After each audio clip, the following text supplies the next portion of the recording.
I'm Jonathan Mosen. This is Mosen at Large, the show that's got the blind community talking. This week, Elon Musk is buying Twitter. Have you ever served on a jury? And Greg Stilson and William Freeman from APH talk about the new EBRF format, multi-line displays, Mantis, Chameleon, and more. Mosen at Large Podcast.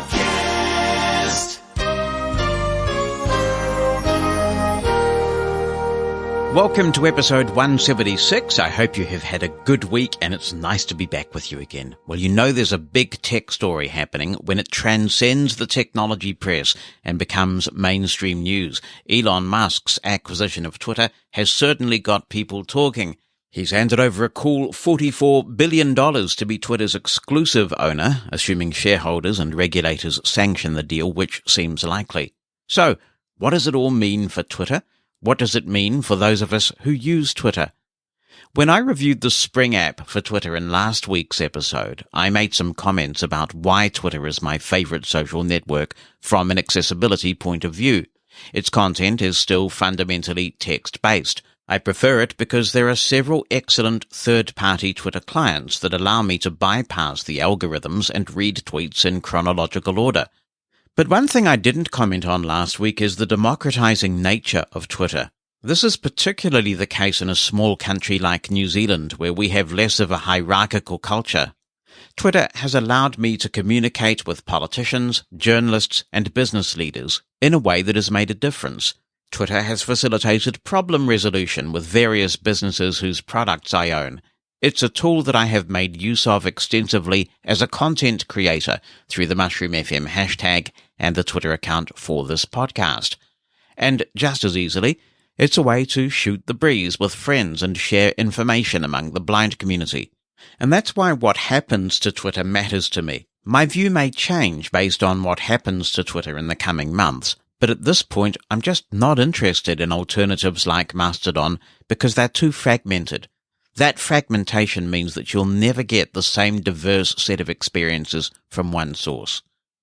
Elon Musk has described himself as a free speech absolutist, although in recent days he's been seeking to clarify that comment, saying that Twitter must act within the law of each country within which it operates. But what does free speech absolutism mean? Well, we know what it means because those of us who've been on Twitter for a long time have lived that nightmare. When you run a commercial entity, as Twitter is, your goal is to increase revenue. Key to increasing revenue is to have as many people consuming the product or service as possible. Twitter still has serious problems, but at least in recent times, they haven't washed their hands of their problems, and they used to do that. The fact is that Twitter was an unsafe space for many people. Cyberbullying was rampant, with Twitter taking this hands-off approach, saying they're not the police. The result? Ruined lives. Social media mobs are an ugly experience to watch. They are even worse to be at the receiving end of. Britain in particular seems to have developed a reputation for the police intervening when people make defamatory statements about someone online, and I applaud them for it because when you post a tweet, you have published something. In New Zealand, we now have a harmful Digital Communications Act, which, at least in theory, makes it a criminal offence to cyberbully someone. Something happens to some people when they get behind a keyboard. It short-circuits their empathy. I'm talking about much more than robust debate here. I'm talking about seeking to destroy an individual's character and reputation, often by simply making stuff up, or making a calculated decision to be as confrontational as possible. You know that old saying, sticks and stones may break my bones, but words can never hurt me? It's nonsense. I'm aware of people who have attempted suicide because of cyberbullying. I know of people who have succeeded. If you've never been at the receiving end of a social media barrage of untruth and hate directed at you, it's easy to be smug. It's easy to say, just block them. It's easy to say, who cares what a bunch of randoms think about you? It's easy to say, take them on, give as good as you get. There are ramifications of doing any of these things. Random, stupid abuse is one thing. A calculated tissue of lies designed to destroy someone's reputation is criminal and shouldn't be tolerated. If you're interested in reading more about the ugly side of social media, I recommend checking out a book called So You've Been Publicly Shamed. It's by journalist Jon Ronson. It was published back in 2015 before there was a Twitter troll and spreader of disinformation in the White House, so it's gotten a lot worse since then, but it's still an enlightening read. There's a story worth reminding you of. You might remember that back in June 2018, the world collectively held its breath as a dozen Thai boys who were part of a soccer team, as well as their coach, were trapped in a flooded cave in northern Thailand. A carefully planned rescue saw them all brought out to safety. Elon Musk suggested some of his technology people could design a small submarine to get them out, and I believe eventually that submarine did actually turn up, although it was never used. Vernon Unsworth was at the time 64 and an experienced cave explorer from Britain, who helped to recruit divers to perform that rescue, that amazing rescue that got the boys out. And Vernon Unsworth was later awarded an MBE, Member of the British Empire Award, by the Queen for his part in the rescue. Mr. Unsworth suggested that Elon Musk's proposal was no more than a publicity stunt and that he should stick his submarine where it hurts. Not exactly a classy comment. But Elon Musk took things to a completely new and classless level by referring to Vernon Unsworth as, and I quote him, a pedo guy. Elon Musk later apologized and deleted the tweet, but when you're talking about a situation involving 12 young boys, and you make that comment merely because someone experienced in the field is skeptical about a plan, the intention is very clear. That is a despicable thing to say about anyone. It is one of the worst things that you could say about anyone. A BuzzFeed reporter later contacted Elon Musk for comment about the pedo guy tweet. Elon Musk replied, "Stop defending child rapists." This all happened because Elon Musk took offense at something a hero said. He had no basis, no evidence for making the comment, and has never offered any. This went to court eventually in the United States in a defamation trial. At that court case, Vernon Unsworth said this, quote, "It feels very raw. I feel humiliated, ashamed, dirtied. Effectively, from day one, I was given a life sentence without parole. It hurts to talk about it. I find it disgusting. I find it very hard to even read the word, never mind talk about it." Unquote. In an example of how discourse in the United States is fundamentally broken, a jury found Elon Musk not guilty of defamation. The jury agreed with Elon Musk's argument that calling a hero a pedo guy was just a trivial taunt on a social media platform that everyone views as a world of unfiltered opinion, which is protected as free speech rather than statements of fact. Mr. Musk's court papers cast his comments as part of the rough and tumble world of Twitter, which rewards and encourages emotional outbursts and sucks in readers worldwide, but that no one takes seriously. When the court cleared Elon Musk of defamation, his response was to say that his faith in humanity had been restored. He got away with it, and it's sick. When the sole owner of Twitter is himself a cyberbully, what does it mean for Twitter's anti-cyberbullying efforts? Will they be scaled back? Will they be abandoned entirely? I think it'll be difficult for Twitter to do that because while Elon Musk may have set a dangerous precedent by successfully challenging the defamation suit brought by Vernon Unsworth, other countries are taking a more sensible, hands-on approach, and if anything, scrutiny is increasing. Social media is tearing at the fabric of society, at the boundaries between truth and lies, and it's dangerous. There's no doubt that people have died because they went down rabbit warrens of disinformation around COVID-19. Again, in the United States, faith in democracy is being tested as people seriously believe, despite no credible evidence, that a loser in a presidential election was actually the winner. What's happening in this area is both a symptom and a cause. Inequality in Western society is itself a pandemic. When you have a large number of people who feel no hope, that the odds are stacked against them, and that there's no way to get ahead, of course it's fertile ground for the peddlers of disinformation. But there are some complex ethical questions to think about here. Who's the arbiter of what is truth? Who appoints them? How can we be assured that they themselves can't be bought off, can't be manipulated? One significant source of disinformation are bots operated by foreign governments who have an interest in sowing discord in democratic nations. Their impact is immense, and there's no better way to demonstrate that than to look at the dramatic decrease in nonsense being posted about COVID-19 vaccines following Russia's disconnection from Twitter. These bots are damaging, and they're evil. And then there are the algorithms to consider, those little bits of computer code that reward the controversial and the contentious, fueling anger, which encourages engagement, which is what makes these social media platforms money. Elon Musk has commented negatively about the bots and the damage they are doing, and I am encouraged by that. He's talked of authenticating all humans. I wait to see precisely what's involved in doing that. After all, Facebook has a real name policy and is in theory a bit more rigorous about authentication than Twitter, and it is in many ways far worse than Twitter is. We'll also need to have some pretty robust assurances about what is done with that authentication data, how it's safeguarded. Elon Musk's behavior has caused me to be wary of him.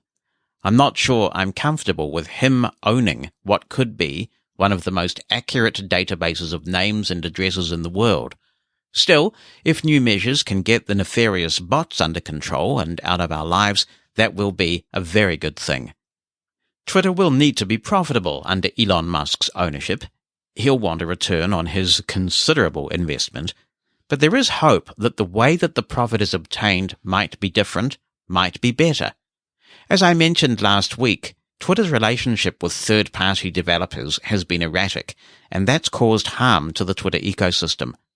If we're moving to a platform where third-party innovation is encouraged, where third-party developers can tap into every Twitter feature, including Spaces, I would welcome that. It'll be a positive thing for accessibility. If there's one wish I have for Twitter, it's for the removal of the 280-character limit. It's no longer necessary.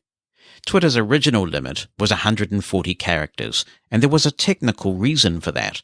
140 characters allowed a 20-character margin for sender information when a tweet was sent via SMS to your phone. The maximum limit of an SMS is 160 characters. That used to be a popular feature back in the day. When Twitter increased its limits to 280 characters, it was a signal that technology, as it does, has moved on.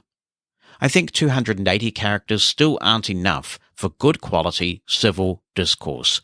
Would having no character limit suddenly mean the end of trolling and calling decent, innocent people pedo guys? Well, clearly not. But 280 characters simply aren't enough to express complex, nuanced ideas.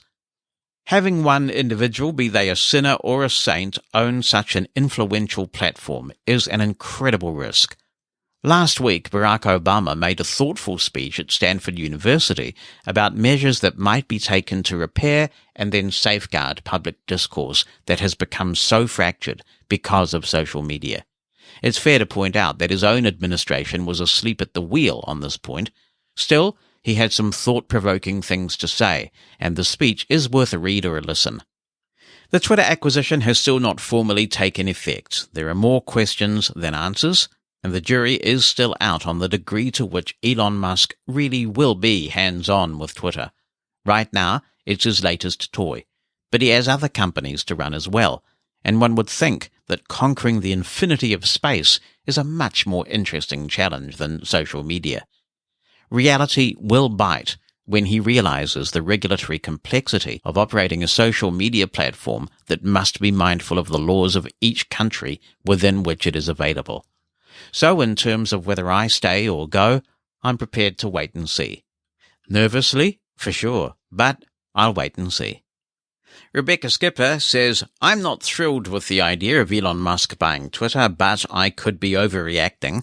After all, I wanted to leave Facebook when all the scandals broke out, but never did. Robert Kinget tells me that he is putting together a guide to Mastodon, which is a Twitter alternative. And if you are interested in reading that guide, which is actively under development, you can go to www.starshipchangeling.net/Mastodon, and that is spelled Mastodon. And I'll put a link to that in the show notes. He says here are some free Mastodon apps with lots of accessibility features on iOS and Android. On iOS, you could try Mercury for Mastodon, or you could also try one called Toot. There's also a Mastodon client called MetaText, and over on the Android platform, you might like to try one called Tusky. What's on your mind? Send an email with a recording of your voice, or just write it down. Jonathan@mushroomfm.com. That's JONATHAN@mushroomfm.com. Or phone our listener line. The number in the United States is 864-60-MOSEN. That's 864-60-66736. Many people have been giving the Spring app for Twitter a try after our review of it on Mosen at Large episode 175 and some listener comments on it. First from Derry Lawler, who says, "Hi Jonathan, I really enjoy your podcast on a weekly basis. I just heard about the Spring Twitter client from you and I thought I would give it a go. Wow, I do like the interface, especially when using it with a Braille display. I like to see the person's name on one line and the rest of the tweet which follows, giving me heads up if it is a retweet or a mention." Isn't that interesting that was one of the criticisms that I have of it, and that's a feature that you like? Just goes to show different strokes and all that kind of thing. Derek continues, "I am not a fast reader of Braille, actually kind of slow, but would like to read faster in Braille. Any ideas how to learn how to pick up my speed? I can read a lot of books with my trusty Focus 40 Blue, but a bit on the slow side." I get asked, Derry, a lot of questions about my Braille reading, and people say, how do you read at the speed that you read at? And it's hard to dissect something that is just muscle memory. I mean, I've been reading Braille for well over 45 years now. What I'm conscious of doing if I try and slow it down and take it apart is that I'm actually reading two sections of a Braille line at a time, and my brain is processing them separately. So my left hand's reading half the line and my right hand is reading the other half of the line. And then I scroll the Braille display. It's kind of weird when you say it out loud like that. I think practice is the key thing. The more you read, the faster you get. But there may be others who have really delved into techniques, maybe speed reading techniques or whatever for Braille reading. I wonder if it's something that Hadley covers in any of its courses on Braille. But if you have any hints for Derry in terms of improving your Braille reading speed, is this something that you have consciously tried to do and what worked for you? By all means, be in touch. That will be such a cool discussion to have. Let's get back to Spring and hear from Stephanie Mitchell. She says, "Hello, Jonathan. Firstly, I would like to thank you for a brilliant podcast. It's one of the highlights of my week." Well, thank you. "I want to comment on the new Spring Twitter client. It's very similar to Twitterrific, but with a few excellent features. The search capabilities are more robust with Spring, and I also love the keyboard shortcuts. I also appreciate the lightning-fast speed with which the app refreshes the timelines." Good on you, Stephanie. Thank you very much for writing in. Now, I do have a couple of additions to my Spring review from last week.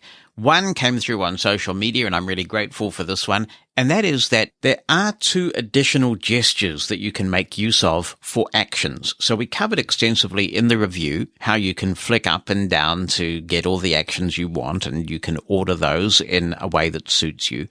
You can also, at the bottom of that screen in settings where you configure actions, double tap a button that lets you configure swipes left and right, and when you're using VoiceOver, you get to those by swiping left and right with 3 fingers.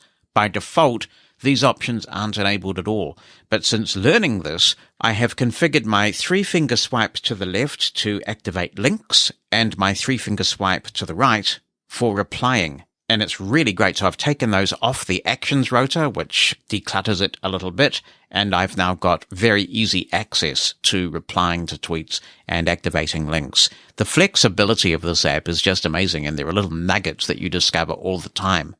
The other thing I would also add is that if you do want to be on the cutting edge of the Spring app, there is a public invitation available for you to beta test. The Spring app is actively developed through TestFlight, which, if you've not used that before, is a tool that you can download from the App Store where you can beta test various apps.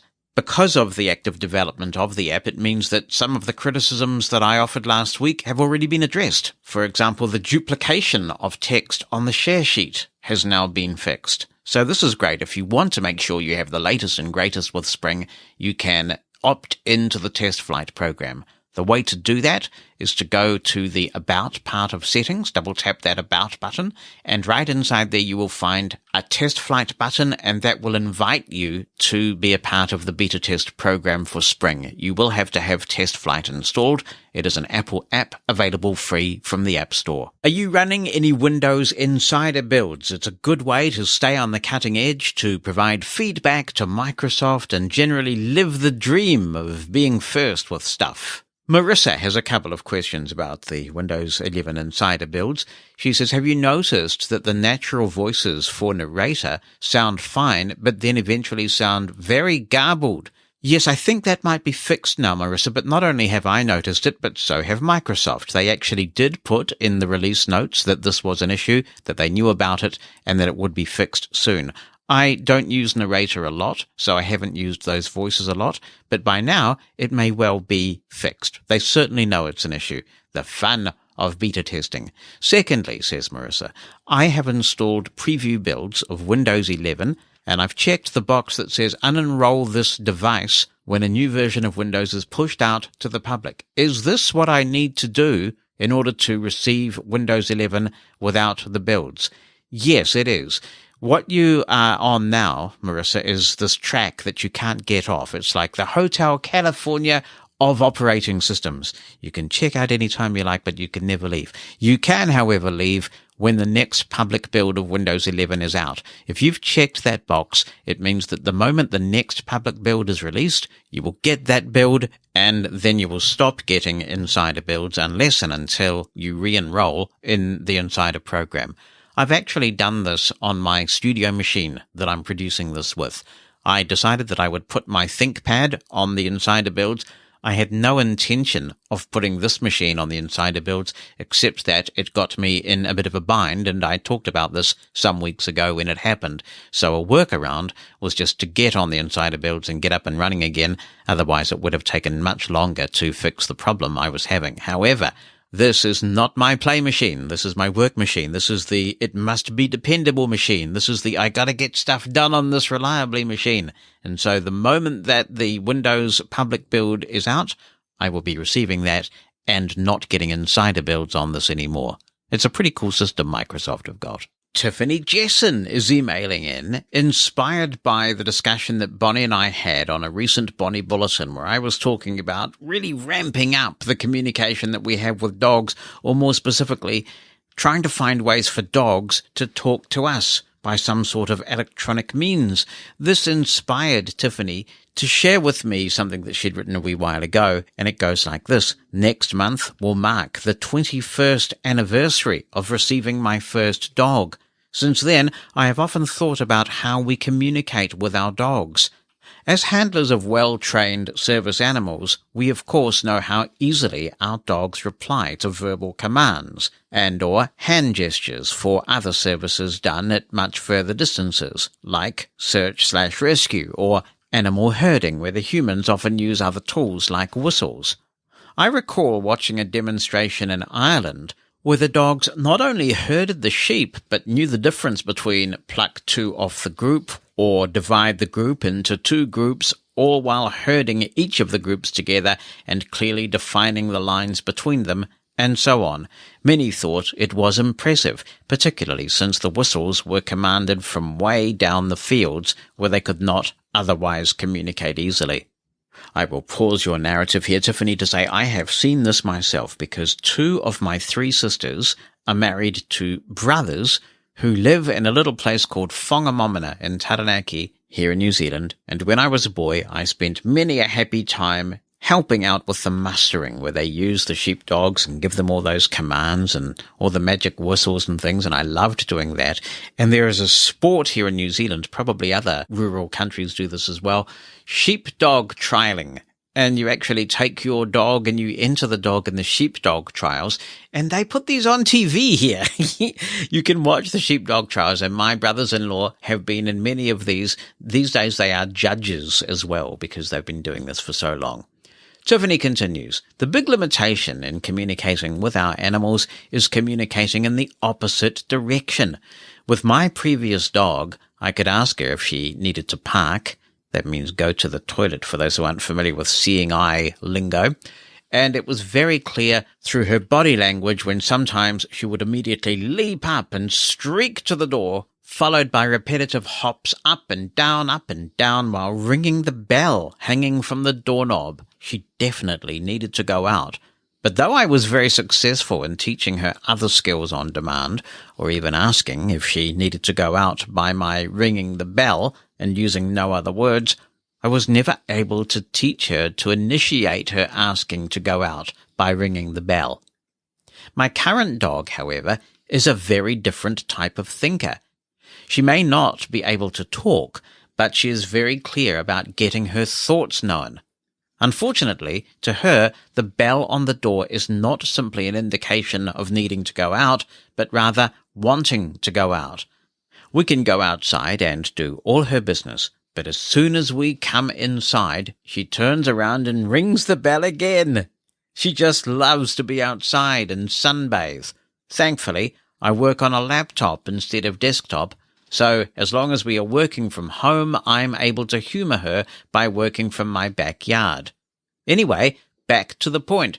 As someone who is interested in technology while studying special education, I often thought about the possibility of using switches and other alternative communication devices with dogs. Not getting beyond the initiating park with the bell, clearly my prior dog would not have done well with the idea. But I have often thought different dogs may be more receptive if I had the foggiest clue of how to do it. Recently, I listened to a segment of a radio show which discussed a Californian university which is studying just that thing. I'm not sure if they all are using the same device. The person only mentioned a floor mat which the dog would step on, and it played a recording of the owner dictating a word. But these dogs are not correlating simple concepts like requests for treats, but a lot more. Some of them even identified concepts like now versus later, or physical pain in their foot where a thorn was found.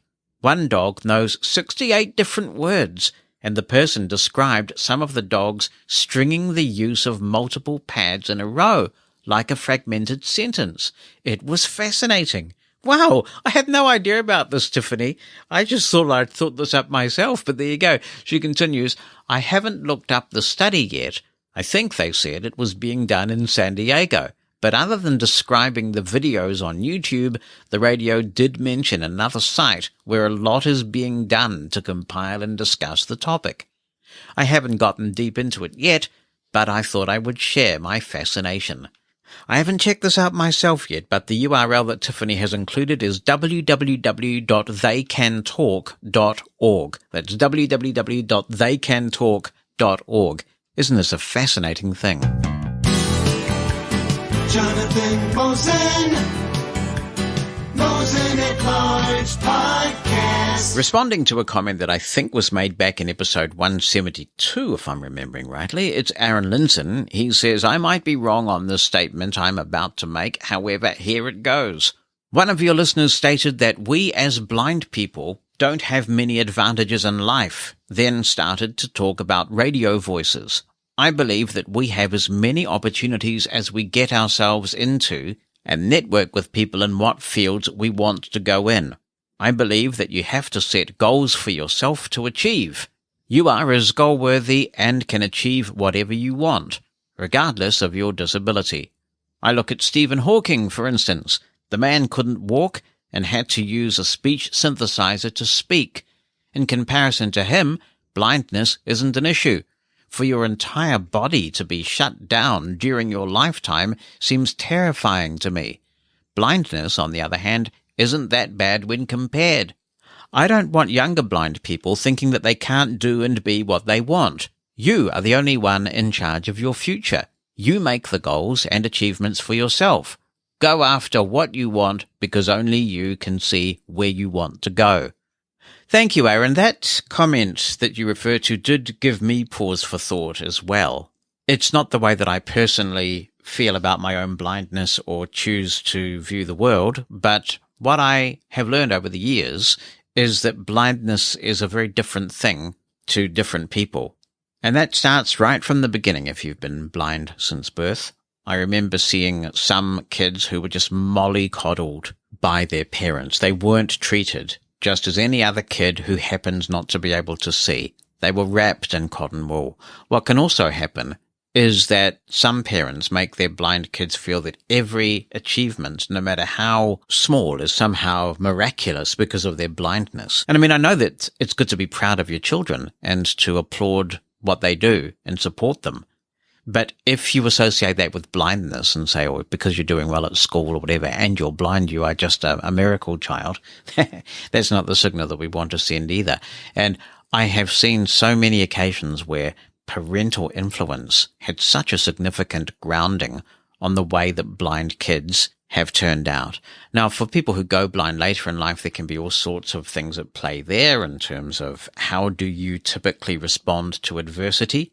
How do you deal with change? How do you deal with a crisis? So there are many variables that determine how you respond to blindness, how you perceive it. Broadly speaking, though, I agree with you. Sometimes it's much harder. Sometimes we confront people who want to put barriers in our way. And I do think the biggest problem that blind people face is other people's attitudes. Sometimes we might have to apply for many, many more job interviews until someone gives us a break, and on it goes. So it is frustrating. But yeah, I was sort of struck by the very negative tone of that comment as well. But many people would agree with it. Many people perceive that to be the reality. I don't think it's ever too late to decide that you're going to take control of your destiny, that you're going to start to think differently. And when you really believe you've got some control over your life, it's incredibly empowering because you're not waiting for someone to make something happen for you. You realize you've got the power to do that yourself. That's incredibly liberating. So good on you for sharing that perspective, Aaron. We've been talking a bit about the telephone of late. What a great combination. The radio, which many blind people are into, and the phone, which many blind people are also into.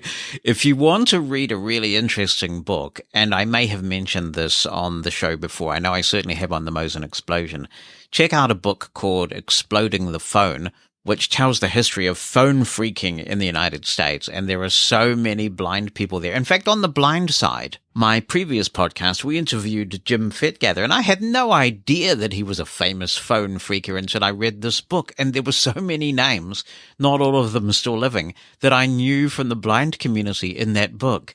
It was hilarious. And there I was, half a world away, also playing with the phone, although I don't think our phone system was quite as hackable. If it was, I didn't know about it. Corey Cook, he's in touch, and he says, my massive family member got a big phone bill. Story is not as memorable as yours, but one Friday night when I was young, I spent the night with my grandmother and probably called about 30 different states here in the United States because I was playing with area codes. You're a naughty boy, Corey. I hope you got pinged for that. He says, keep up the great work on the podcast and Mushroom FM. That station sounds amazing. Well, thank you, Corey. We do spend a lot of time on the sound, so it's nice to have it appreciated. And if we do have any phone phreakers lurking about who want to share some stories about this, 86460-MOSEN. You can phone me, 864-606-6736. You can drop me an email, jonathan@mushroomfm.com, with an audio attachment, or you can just write it down. We had so much fun with the phones back in the day. Hey, Jonathan. Hope you're good. Last night I was listening to your podcast and I actually, said, why don't I let Jonathan hear what we had here in South Africa, or what we still have here in South Africa. Our numbers here in South Africa is 1026. That is the number that you could call in order to hear the time. We used to do it when we were young lads at boarding school. But today, people don't use it anymore because they have iPhones, Androids, and all of those talkback and voiceover that can actually deliver the time for them promptly and not need for them to actually go calling a speaking clock operator or anything. Now, our operator was 1023. Now, that's where you could actually get the directory for all of the numbers. Later, you're going to hear what that also sounds like. But for now, let me let you hear what the speaking clock sounds like. Call 1026. Calling 1026. When you hear the signal, it will be 11 hours, 34 minutes and 40 seconds.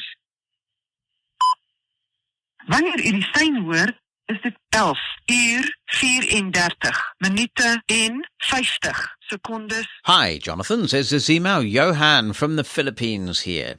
I was wondering if you found a way to switch the sounds from Windows 11 back to the Windows 10 sounds. I must admit, Johan, with everything else that has been going on, I haven't spent too much time on this, but I did get a really great email from Curtis Chong, who's developed a cool sound scheme for Windows that he just takes with him. Because there was a time when this used to be the big thing. You could download Windows sound packs and just insert them and switch to them. And Windows sound schemes were a big thing for a while. I imagine that if I Google enough, or should I say Bing enough, because we are talking Microsoft, I would probably find a zip file with all the Windows 10 default sounds, and I could plonk them in or create a new scheme. I've kind of become used to them, though, I think. It was a bit jarring for me for a while, and I thought, I'm not hearing these as well, but over time I've become used to it. Perhaps I've just set my Windows volume a bit higher, or just, as I say, become used to it. But I'm not as bothered by them as I was when I first installed Windows 11. They really seemed almost too unobtrusive. You get used to things over time, don't you? And something that you thought might be a big deal, you kind of shrug your shoulders and you live with it. But there is probably somewhere, if you do a good internet search, you'll probably be able to download the sounds, or you could just copy them across from a Windows 10 machine somewhere and keep them safe before you do the upgrade. Mosen at Large Podcast. This email comes from Jean Menzies, who says, Hi, Jonathan, this is my first time contributing. Welcome to you, Jean. Like others, I want to say how much I enjoy and value the Mosen at Large podcast. The work and passion you put into each and every episode is amazing. Thank you. I love the variety of topics, the expertise shared, the viewpoints expressed, and well done to you and everyone who contributes. On episode 172, Louis was asking for hands-free playback solutions for working with files for learning piano music. I recommend Express Scribe transcription software from NCH Software with a USB foot pedal controller. I use this all the time when I need to type out recorded material, either for print or braille with an uppercase B transcription, and have also used it for learning piano music. There is both a free and paid version of the Express Scribe software, and the free version will support most common file types, including MP3. While the software may seem like overkill, the transcription features can be ignored, and it can simply be used for playback. I know that the Windows version is accessible with JAWS and NVDA, but I can't vouch for the accessibility on the Mac. Using a USB foot pedal, the auto-rewind backstep increment can be set for however much automatic rewind is wanted for review. Note that the Alto Edge foot pedal is the only USB pedal that works with the free version of the software. About the foot pedal, these high-quality foot pedals connect to your Windows PC or Mac OS X computer to control dictation player software, such as Express Scribe transcription software. The pedals are plug-and-play, which make them easy to install and use. There are 3 controls which are typically used for the rewind, play/pause, and fast-forward functions. If you want to find out more about this, you can go to nchsoftware, that's all joined together, .com. That's nchsoftware.com. NCH Software have a very good reputation for accessibility, at least on Windows. I've used several of their packages over the years, including a voice over IP solution and their Switch sound file utility, which is a mainstay for many people who dabble in audio for converting from one file format to another. If there's one criticism I have of them, it's that sometimes they can be a bit aggressive with invalidating a version on a regular basis when they do an upgrade, but their software is accessible and their support is very good. So nchsoftware.com, and you can look there for Express Scribe. Thank you very much, Jean. That might be the trick that Louis is looking for. Bev Power writes in and says, once again, I raise the issue of accessibility of blind diabetics using life-saving blood testing equipment. I had messaged you previously regarding the above issue, and you introduced on an earlier podcast a man by the name of Stephen. I listened closely to this monologue and got the impression it was an infomercial on behalf of the Freestyle Libre testing system. He mentioned he used his iPhone to access his test results. That is all well and good, but not everyone has an iPhone, particularly seniors. And what happens if the user is beyond Wi-Fi range or cannot afford data, or maybe the user cannot afford to upgrade to the latest version? I am sure you've heard that diabetes is the world's leading cause of blindness and has been for many years. So where were the developers/engineers' heads when creating blood sugar and insulin delivery systems? Maybe they were blind to reality. As you've already proven many times, advocacy is the best method of creating change, and the more the better. The manufacturers must be pressured into making changes so we can live an independent life. Thank you so much for your email, Bev. I certainly hear the frustration in it, and it must be frustrating to feel like you could benefit so much from some technology that just hasn't been made accessible. I do think, though, that when we are deploying our advocacy guns on an issue, it's important that we don't inadvertently engage in friendly fire, which I think is what's happening here. I'll come back to the really important points that you're making, but Steve Bauer is a listener to the show and therefore a member of what I think of as the Mosen at Large community, and I thank Steve Bauer, who put this together, for taking the time to do the demonstration. Because you're right, while not everybody has an iPhone, many people do. And if they don't have an iPhone, they can have access to one. And so the information that Steve passed on was helpful. Rather than being an infomercial, he actually did point out a couple of areas where the product might be improved. So the last thing we should be doing when we have a problem like this is turning against each other, particularly somebody who was just trying to be helpful and provide a tool that some people would benefit from. If somebody finds a product that works well for them, or perhaps that they see some problems with, and they want to take the time to record a good quality review like Steve did, I would hate for a message like yours to put somebody else off doing that. But as I say, I read the email because the fundamental point is absolutely right, and I understand why frustration is so high. I believe it'll be next week. We will be talking to Clark Rushville from the American Council of the Blind. And one of the things I'll talk to Clark about is legislation which has been introduced to Congress, which would require these devices to be accessible. I think you may be in Canada. My apologies if I've just relocated you, Bev. But even if that is the case, if you are in Canada, obviously what the US Congress does doesn't directly affect you, but you can be sure that if there is legislation in the United States that requires products to be accessible if they are to be available in that market, it'll surely trickle down to other markets and most certainly to Canada, where often North America is perceived as a single market. It is not acceptable, and I hope that there will be some progress on this in very short order. Speaking of the conversation with Clark that is coming up, as I say, probably next week, I want to foreshadow one of the things that we will be talking about, because I really am interested in your experiences if you have any relevant ones to share.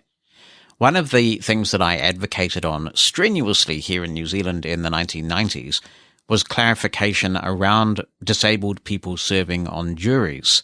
There is legislation that we'll be talking with Clark about that has just been introduced to Congress that also seeks to clarify in the United States the status of disabled people serving on juries.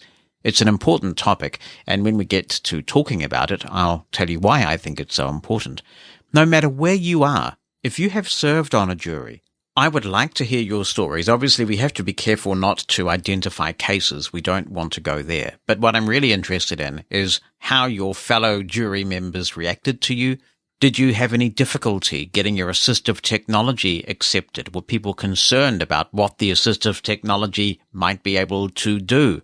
Did you turn up willing to do jury duty but were challenged, and do you think that may have been because of your impairment? Please do share your experiences, because we will feature your experiences before we have a talk about this legislation that has been introduced to the US Congress. You can get in touch by email with an audio attachment if you want to use your smartphone or something like that to recount your experiences in person. It's good to hear these recollections in your own voice if you want to do that. Jonathan@mushroomfm.com. You can also write your experiences down or phone them in. Just bear in mind that there is a 5-minute cutoff point on our voicemail system. 864-60-MOSEN is the number. Let's talk jury service. 864-606-6736. Be the first to know what's coming in the next episode of Mosen at Large. Opt into the Mosen media list and receive a brief email on what's coming, so you can get your contribution in ahead of the show. You can stop receiving emails anytime. To join, send a blank email to media-subscribe@mosen.org. That's media-subscribe@mosen.org. Stay in the know with Mosen at Large. Here's Kushal from the Gold Coast of Australia, and I hope I haven't mispronounced your name too badly there. In response to the question about the Braille Sense 6, there is an update in beta testing at the moment, and it's gonna have some pretty exciting features, like overdrive and Dropbox integration. Not sure when the update will be pushed out, but definitely rest assured that there is an update in the works. Hi, Jonathan. It's Scott from Sydney, Australia here. I wanted to pass on a very serious bug in the latest WhatsApp beta that I actually have been testing.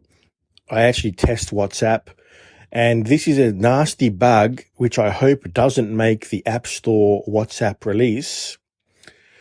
The bug is basically when you are listening to a message in WhatsApp and you lock your phone, the message will stop playing, and when you unlock your device, the app crashes and you're presented with the usual app crash dialogue. The frustration that I have, as we've discussed previously in the podcast, is when you actually send your message and appropriate information to support, they either tell you to go and update to the latest version, which is why you reported the bug in the first place, or they ask you for a video, but you can't send them a video because you can only have WhatsApp on a single device, which I've pointed out to them. And I also pointed out to them that last time I sent them a video per their request, my video was not forwarded to the appropriate team for investigation, and I just wasted my time, and it looks like I'm going around in the same endless circle again. I hope somebody listening to the podcast may be able to point Jonathan in the direction of the engineers for WhatsApp, so we can try and get some dialogue going with WhatsApp, because they don't know what a beta is, how to file bugs with the appropriate team, and there's no point having a WhatsApp beta because whenever you contact support, you get the same responses over and over again and your bugs go nowhere. So having a beta is pointless, in my opinion. I hope this message helps others with WhatsApp, and I surely hope that this bug does not make it to the final release in the App Store, because if it does, it'll be a terrible experience for all who use WhatsApp. This is a common experience, Scott. We find that companies are willing to be quite inclusive about who gets into these processes now. But where we get stuck is what they do with the feedback. and you go to a lot of trouble, you report good quality feedback, you produce step-by-step instructions just like they tell you to, and then you feel like you're just not getting anywhere with it. You're not making any progress. One suggestion I do have, and you may have tried this already, WhatsApp is now a Facebook product. And Facebook does have an accessibility team. So you might like to hit them up on Twitter or Facebook itself and let them know about this issue and the degree to which blind people use WhatsApp for a lot of voice-related things, and how this will be a bit of a showstopper if this gets all the way through to a production release. And it might be that the Facebook accessibility people, if you can engage with them and they will engage with you, just know the right hoops to go through to try and get this bug addressed. We're saying hi to Tim, who says, "Hi, Jonathan. Several live streaming systems that I use have moved from streaming MP3 to streaming on YouTube. This has created two problems. One, I can no longer use Tap-In Radio to record the streams, so I need a similar accessible program to schedule recordings of the YouTube streams. And two, I will need a way of sending the recording and live YouTube streams from my PC to Wi-Fi speakers via AirPlay. Do you or any of your listeners have suggestions for these two new needs?" Thanks for writing in, Tim. Let's see if we can take this apart a little bit. In every case that I can think of, when I've seen a live stream go on YouTube, it's always archived. It gets saved to YouTube so you can watch it on demand later. So in that sense, it's a bit different from many audio streams where on-demand archiving isn't so common. So if that's the situation and you can get the streams afterwards, it may not be as important to find a way to archive the live YouTube streams, because there are numerous ways of getting YouTube clips into MP3. Some of them have slowed down considerably of late, and I guess there must have been some sort of API change or something that is trying to disincentivize people from doing this, because technically it may not be in compliance with YouTube's terms of service. But let's face it, if you're a blind person and you want to be able to just take this stuff and put it on a more blindness-friendly device, then I can understand why people want to do that. Now, Castro does this, by the way. You can go to YouTube and you can find the stream that you're interested in. This works obviously with on-demand streams, and you choose share and you can choose sideload to Castro. Castro, for those who aren't long-term listeners to the podcast, is my podcast app of choice. I think it's a wonderful podcast app. It has so many features, and playing from YouTube is one of those. It remembers your place. You can speed it up and slow it down. You can add some dynamic compression, and it's all in the podcast app that you might be using anyway. So that's one way to get around that. And of course, you've got AirPlay built right in then. There are many websites and standalone utilities that let you copy a URL to the clipboard in Windows or Mac and then paste that URL into the utility or website and it will download. Now, as I say, some of those are taking a bit longer than they used to. So I don't know whether anybody has a recommendation for one that's really fast. There was one that was very popular in the blind community for a long time called either Pontes or Pontes Media Downloader, spelled Pontes Media Downloader. And towards the end of last year, that thing really started to slow down. So I don't know whether people have found some sort of YouTube on-demand to MP3 process that continues to be as fast as that one used to be. If by chance there are some live streams that are not archived in this way, you can use VLC Media Player to record YouTube live streams, and you can Google on how to do this. The downside is that that's not going to completely emulate the Tap-In Radio functionality that you talk about. For those who aren't familiar with Tap-In Radio, it is a Windows-based utility that allows you to listen to internet radio, and you can record it and stop recording at predetermined times. And it'll do the whole thing in the background as well. So you don't have to hear it playing in the background to get things recorded. So it's a very handy utility, the old Tap-In Radio. So VLC Media Player is not quite equivalent as far as I'm aware, because I don't think it has a scheduling facility in it. Another option might be to check out a company called Applian Technologies, Applian Technologies. And many years ago now, I used a utility of theirs called Replay AV, and it would record all sorts of things Very similar to tap-in radio in some ways, because it would run in the background. You could run it on a schedule, and it would do audio and video. I haven't checked them out for many years, but I did just quickly see if they were still a thing, and they are still a thing. They still exist, so you might want to check Applian Technologies to see if there's some sort of tool that will do the job for you. If anyone has some specific recommendations, because of course we've got two hurdles to deal with, right? First is finding a tool that does this in the first place, and second is finding a tool that does this in the first place that's accessible. So if anyone can help Tim short-circuit this process, that would be good. I think ideally what we would be looking for is a way to take the YouTube stream and convert it into MP3 as we go, or some sort of audio format, and then he'll be up and running in the way that he wants. Let's open it up to the wise Mosen at Large community. 86460-MOSEN is my number in the United States if you have some recommendations. 864-606-6736. Email something written or with an audio attachment to jonathan@mushroomfm.com. Mosen at Large Podcast. Dean Charlton is writing in and says, on 2 separate occasions now, you mentioned that you bought the DVD set of Sons and Daughters. I did, and I think those 2 separate occasions may have been on the Mosen Explosion on Mushroom FM. So for those who listen to Mosen at Large but don't listen to the Mosen Explosion on Mushroom FM, well, I hope you will. But a bit of background, Sons and Daughters was a soap opera that was on TV in the 1980s, and it came from Australia, and we used to get it here. I think it was on at 6 or 6:30 at night on TV2.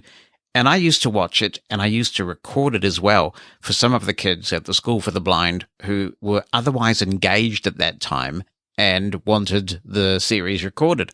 So I watched this for some years. I think at some point I just lost interest in it. It got a bit silly, or life took over or whatever. And I was thinking about this last year, and I thought, I wonder if it's been officially released on DVD or not. And I did a bit of a Google, and I found that my timing was perfect because they had started to release it progressively, a couple of seasons a year. I think there are 7 seasons in total. So I started getting Sons and Daughters on DVD. I believe not only was it screened in Australia and New Zealand, but also it had a bit of a following in the UK, and I think it may have been rerun a few times. If you've seen this series, man, there are just so many unpleasant people in it. There's just so much manipulation of people and subterfuge. Whoever wrote it must have had an incredible cynical view of the world. And I'm hooked, though. They've got 4 seasons out so far, and I ordered season 4 quite early on before it was available. And I got this email from them, from the company doing these DVD releases, and they said, since you've ordered so early, we are upgrading you at no additional charge, so that you'll get season 4 signed by one of the key actresses in this thing. And I thought, oh, well, that's really nice. Yeah, it doesn't really bother me either way, but that's nice. I suppose it could be worth something. So I have now finished season 4 of Sons and Daughters. It's got really weird at this point, and I eagerly await season 5, although it's not quite as easy to get through season 4 as it was the first 3, because by the time season 4's come to an end, they've really lost the plot a little bit. They really have, and a lot of the main characters have moved on. Anyway, so I have got these, and Dean said, what did you do to get the audio description added to the DVDs, and could it be possible for me to get them added to my favorite TV series? No, they don't come audio described because they were done in the 80s, long before audio description was common, certainly in this part of the world. And for the most part, I find that the older the TV show, the less audio description is necessary. That's a bit of a broad statement, and there are some exceptions to every rule, but I think TV has evolved as a medium. Movies have evolved as well. So although there are occasions with Sons and Daughters where I think, what's going on there? There's some dramatic music or something. You eventually get the context. I guess if I wanted to, I could sit there with an IRA agent and have them watch it with me and describe it. In the old days of the IRA Unlimited plans, maybe that might have been possible. You could have sat there with an agent and had them watch it, but that's the only way that I can think of, Dean. Otherwise, I think a lot of those old series, most of them are pretty understandable. In terms of extracting the audio, though, it is timely for me to mention my favorite app for this purpose called DVD Audio Extractor. And actually, I learned from this show that DVD Audio Extractor is still a thing, because I had an old website for them and that no longer worked. And I thought, okay, well, the program's gone bye-bye, and the one I had was still working for me, but it is right up to date. He keeps developing it. DVDAE.com is the website. And it's an ideal piece of software for a blind person, because you can take DVDs and Blu-rays, you can take the audio from them and extract to a wide range of formats, including MP3 and OGG Vorbis and I think FLAC, a range of formats there. And you can choose the language track that you want to work with. So if you do have movies that are audio described, it's a really easy way to extract the audio. And obviously, if you're a blind person and you only want the audio, that really frees you up. It frees a lot of space, for one thing, because you're not taking valuable space with video that you're not interested in. And it's a much more portable format in a whole bunch of respects. You can put it on your Victor Reader Stream or blindness-specific audio player if you have one, for instance.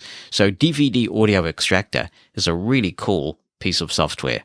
You can also just use it as a player if you want. If you put the DVD or the Blu-ray disc in the optical drive and you bring up DVD Audio Extractor, you can see all the tracks there, the chapters, and you can play the ones that you want. So it does serve that useful purpose as well, because sometimes there can be accessibility challenges playing those sorts of discs. Now, the trick is you do have to have an optical drive, and a lot of even desktop computers don't bother now. But I always thought there may be a time in the future where I do get DVDs or CDs or something and I want to extract audio. So when Henry, the wonder son-in-law, and I built this computer, I specifically made sure that we had a really good quality optical drive. It goes like a rocket. I can extract data from them pretty quickly. In fact, I think I did the whole of season 4 of Sons and Daughters in an afternoon, and there were 24 DVDs with 7 episodes per disc, and I was able to get that done in an afternoon, which is pretty good going. Mosen at Large Podcast. If you download books from the Library of Congress in the United States, or you may choose to do this from Bookshare, your local library for the blind, you may be familiar with the BRF format. It's ubiquitous and it's relatively simple in its structure. It's basically a text file with translated Braille data inside. Is it fit for purpose in 2022? APH says no, it isn't. There's more that could be done with Braille formatting, and they are tackling this along with the rest of the industry. To talk about this and some other things that are going on at APH, I'm joined by Greg Stilson and William Freeman. Welcome to you both. Hey, thanks so much, Jonathan, for having us. Yeah, thank you so much. Greg, can I start with you? Tell me a little bit about what you're doing at APH overall, and perhaps segue us into this discussion about the eBRF file format and how that came to be. Why is this necessary? Yeah, so I run the Global Technology Innovation Team at the American Printing House for the Blind. On our team, we have a combination of technical product managers, quality assurance analysts, and software engineers, and I work really close with other product managers such as William to basically build the technology of tomorrow, essentially. And keep in mind, when it comes to technology, we don't really build anything from internally at APH. We will do some projects and we do a lot of software work, but when it comes to hardware, I will say one of the things that we really pride ourselves on is creating global partnerships around the world. And so products that you've seen, and 2 of these that William are managing, the Mantis and Chameleon, I would say are 2 really good examples of a great partnership that we have with Humanware, where we work with Humanware to build the hardware and some of the software. We provide the specifications and things like that, and these products then are born. And one of the initiatives that my team took on in 2020 is this concept of creating what many people regard as the Holy Braille, right? With this idea of having a tablet-type device that's capable of showing multiple lines of Braille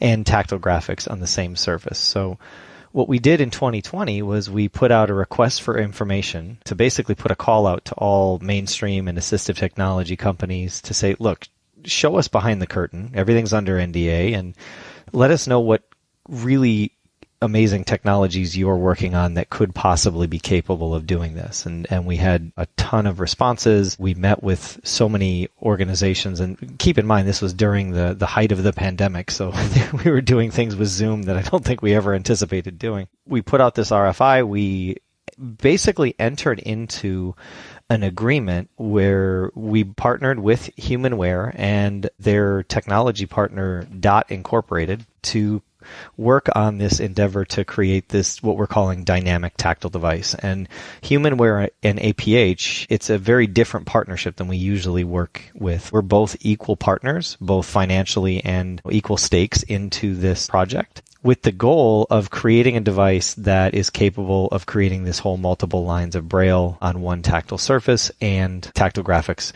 The end goal here, and APH being the largest producer of physical Braille textbooks in the United States, is to create a method where we can bring Braille textbooks and Braille books in general to a digital form where we don't lose all of the formatting and basically sort of replicate that physical textbook situation on a single device. And that's really where our work with the EBRF came into play, because as we were looking at solving this problem, what we learned was that the BRF, Braille Ready format that exists today, just isn't equipped to handle a digital experience like that. And you got to remember that today, when we talk about, you know, what this device is going to be able to do, imagine a situation where your book is being produced. So you get the book from the publisher. A Braille transcriber is now taking that book and making sure that any STEM content, any graphics are put together. All the alignment is great. You get that book, you'll get a notification or an email that says, hey, your book's ready, go ahead and download it, and you'll be able to download this book directly to the device. You're not going to have to wait for it to be shipped, packaged, bound, any of that kind of stuff that takes months. We looked at the cost of one Algebra 2 book from 2020 at the time, and it cost around $30,000 and took 13 months to produce that entire Algebra 2 book. So by the time the kid was receiving different volumes, the class was most likely already on to something else. And so our goal is really, one of the biggest things outside of reducing the cost is also, you know, we've kind of created this metric called time to fingertips, really reducing the time to fingertips for the student to be able to get access to these books and really this Braille content. And so, like I said, that's what really produced this need for what we're calling the eBRF, or electronic Braille Ready format. And I'm a blind person myself, but I am by no means a Braille rules expert. And so I immediately said, I got to work with somebody who knows this stuff like the back of his hand. And that's where I brought in William, who is really the author of the eBRF specification that we are now circulating amongst partners all across the world. Let me ask you about Dot Incorporated and clarify that partnership. I am reading about a device called the Dot Pad. Is that made by them, or is that a rival product? No, that is a great question. So the Dot Pad, I think they call it the 320, is a device that they produce themselves. And it's really designed to work. So Apple, I want to say it was in iOS 15.2 or something like that. They produced an API that allows developers to connect tactile displays to an iPhone and produce very limited sets of graphics, but it gives the developers a lot of tools to be able to do some pretty cool things with these tactile displays. And so the way that Dot is kind of getting developers interested in this is by creating a developer kit device. And that's what this Dot Pad 320 is that it's a tool that developers can use to create, I think, what they're calling tactile experiences. But the relationship that we have with Dot, they are our Braille cell or Braille technology manufacturer. So they provide the Braille cells, the tactile array that is going to be used in this device. And this other device is sort of separate. It's something that they're doing with the development community aside from that. But they're basically providing the Braille cell technology in the same fashion that many AT companies rely on similar Braille cell manufacturers today to provide the cells in their devices. Okay. So, William, why would we just not use DAISY for this? Doesn't DAISY do what you're aiming to do with the eBRF format? Yeah, DAISY's a good point and a good place to start. So DAISY's a print file with markup, and it is missing a lot of information that we might care about in Braille, especially in education. And probably the main thing it's going to be missing are the integration of tactile graphics. So with the eBRF, you're getting a bundled, zipped folder, and inside it you're getting all your volumes, and everything's made with Braille in mind. It's all thinking about Braille. It's thinking about the rules of Braille, the different considerations that are unique to Braille, like Braille code, for especially when you have multiple Braille codes within the same file or foreign language codes, and then the tactile graphics. And so I think that's kind of the main benefit you're getting. The rules of Braille and the formatting of Braille, like I'm a Braille transcriber. That's my background. I've been a Braille transcriber for 10 years. And people don't think about the importance of Braille formatting until it's gone. It's like if you got a magazine in the print world and it was all just laid out as a single column, it would look very boring and uninteresting and be hard to interpret. And the same is true of Braille. Braille without formatting is harder to read and not as interesting and not as well done. You think about today, we have access to things like DAISY text files, right? And when you get a DAISY text file in Braille, there's no formatting at that point. It's essentially a wall of text that is marked up for some navigation, right? So you have the ability to jump chapter to chapter, heading to heading. But imagine trying to do spatial math with a DAISY text file, or do a matrix, or read a table. Or take a test. Yeah, those type of things are unfortunately all lost. And so the value with eBRF is that you get the power of DAISY or EPUB, of the navigation, the linking of graphics, but you're also keeping all of the rules of Braille in mind. And those rules, I think, are really what defines this whole eBRF experience. So it really does sound like newer devices that are going to be multi-line and incorporate tactile graphics are the catalyst for this. If I'm using my vanilla run-of-the-mill Braille display with a single line, will I benefit from this format in any way? Yes. You'll get the enhanced navigation. So you'll be able to navigate by page numbers, by headings, and by links. Part of the standard is you include the tactile graphics, right? You also include alt text and additional descriptions.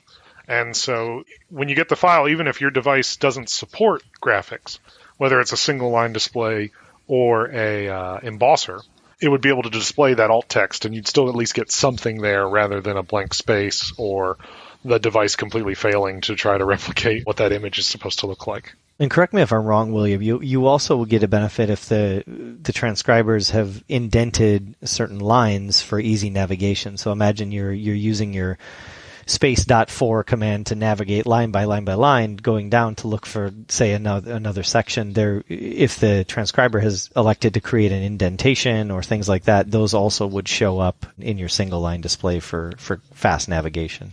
It would depend on the software that you were using to read the file, but yeah, you could definitely maintain those. The other cool thing is, I don't know if you've noticed this, but when you're reading a BRF on a Braille display that's a different size than the page size of that original BRF, you end up with these awkwardly short lines. The BRF, everything's hard-coded, and so if you get one word left on that line, that's what you end up getting on your single-line Braille display, even if it's the middle of a sentence. And so you just have that one word, and then you have to go to the next line, and now you're back to having a full line. With the eBRF, everything's formatted, and so you're going to largely do away with those awkwardly short lines that you have to deal with so often when using a BRF. The cool thing about the eBRF is the possibilities that it offers the software developers of the tech that folks in our field use. A single line Braille display, for example, okay, it can't really display a spatial table, but because you have all the information about that table, you know where all the cells are, you could still have some kind of advanced navigation allowing the user to move within the table the same way they might using their screen reader and a PC. So being able to move up and down and left and right within the table is something you could replicate to some extent on a single line Braille display using a formatted document. And is back translation important to you if, for example, somebody needs this textbook and it's only available in eBRF and they want to be able to take it in, say, to Word or something like that? Are you giving thought to how this translates in that environment? Yes. We talked about this a little bit before the show started about how you don't really mess with editing BRFs. And that is the correct stance. Don't edit BRFs. Once you start trying to edit a BRF, you've made a mistake because you'll throw off all the formatting, everything will get messed up. It gets messy very quickly. With the eBRF, there's going to be enough information in the file. So because you've got the Braille, because you've got the markup for the styles and the inline markup, like the emphasis and the things like that, you'll be able to back translate that file and maintain the formatting. So you can go back, you can get it back to print, and there's enough information that if you wanted to edit an eBRF, you've got enough information there to take it back to print and start editing, or you could even edit in Braille and add text, and it doesn't mess up the entire rest of the file. You're just editing within that one style or changing the style or whatever it is, and then everything reflows from there. There are real challenges with adoption of a new format, aren't there? And I'm thinking of the old ubiquitous MP3. Even this podcast, after all these years, is in MP3 because despite the fact that MP4 has been around a long time and it's superior in every respect, you've got maximum backward compatibility. So you've obviously thought a lot about the buy-in of the whole industry, making sure that every Braille device possible is going to be able to understand this format. Yes, we had an eBRF summit at CSUN, and it was very successful, and we were really just grateful at all the different organizations that showed up. It's huge. This affects everyone. It affects Braille readers. It affects Braille manufacturers, Braille display, embosser manufacturers. It affects libraries. It affects printing houses. It affects Braille transcription programs and Braille transcribers. I mean, every single step of Braille and Braille technology is affected by this, and there's so many different needs that you have to think about. The primary need is the Braille reader. If we don't satisfy the Braille reader, then why did we bother to do this at all? But yeah, there's a lot of different folks. Greg and I were going back and forth trying to think of, for older hardware and software, how do we get back to a BRF? Okay, well, we could write a program, and then you could put the eBRF in, and then you could spit out a BRF, and then that way folks that have older hardware or software aren't left behind, and they can continue to use Braille. And then we started getting feedback from the field, and somebody suggested, why don't you just bundle a BRF inside the eBRF? And now, and it's so obvious. Like, once it was said, it was like, oh, wow, of course. Like, why didn't we think of that? While you're there, while you're creating your eBRF, go ahead and also create a BRF, and then you're covered, and it's much easier to have backwards compatibility. And you also have that BRF as almost a master file that you can compare against and make sure you're maintaining everything properly. When it came to, this whole mass adoption thing, and that was really at the forefront when we started this project, is we looked at this as the primary benefit is keeping the integrity of Braille while giving advanced navigation. And you're right, Jonathan, that these multi-line displays are going to be the biggest benefit of this format. Having said that, it doesn't matter if nobody uses it. And so that was the first thing that we did, is started really cultivating these partnerships with organizations around the world, the CNIBs, RNIBs, Vision Australias, all these organizations that we reached out to and said, hey, we're thinking of doing this. Would you like to be involved? And we almost received the same response from all of them, which was, hey, we started down this road as well, but then it got really big really fast. And we realized as time progressed that everybody was going to start going in their own direction and replicating each other's work. And so that's really where William and I kind of just said, all right, we're going to start this and offer up the opportunity to really partner and say, we want to make this a community-wide effort. This is something that APH by no means wants to own. We don't want to own the eBRF format specification. In fact, I deliberately don't want to own it. This is something we want the community to own. We want it to be held by a standards organization and maintained by a standard organization and the community. And so this was a situation where we started with those conversations with BANA, with National Library Service, with ICEB,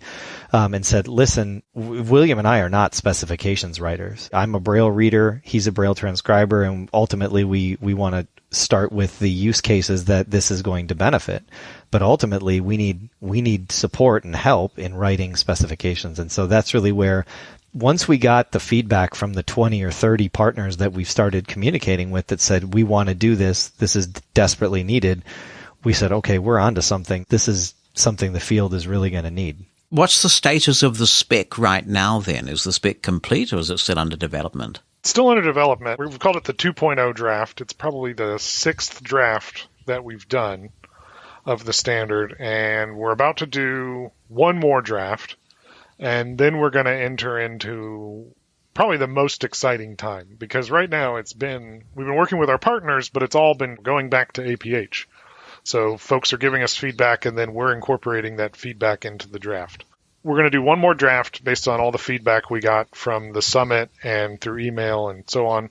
And then we're going to partner with a standards organization, put the draft in a Git repository, schedule regular meetings, get a mailing list going, and really just open it up so that other folks can help us in finalizing this and incorporating everybody's feedback. And as a part of that, too, we'll be making the first examples of an eBRF. We've got some really rough kind of examples that I've made, but I haven't really showed them to anyone because they're not worth looking at just yet. But we'll have like good, proper examples made by folks that specialize in making new file standards like this. So when do you think it will be that listeners will be opening their first eBRF files on their device? It's really hard to say, but I think it'll be sooner than you might imagine. Like, I do think it'll be sooner than you would expect for how big of a change this will ultimately be.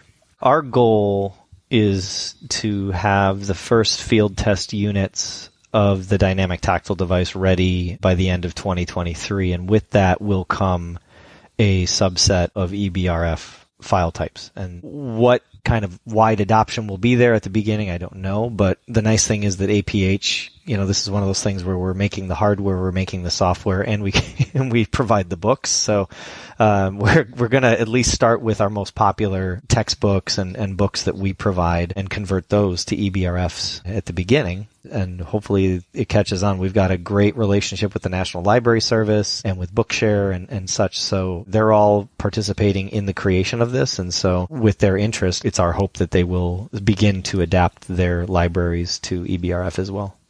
And people don't buy a Braille device every day, so we're going to have to hope that manufacturers will go back and do firmware updates for a range of Braille devices, even those of us who have single-line devices, so that we can navigate more effectively, jump to pages, all those benefits that you mentioned.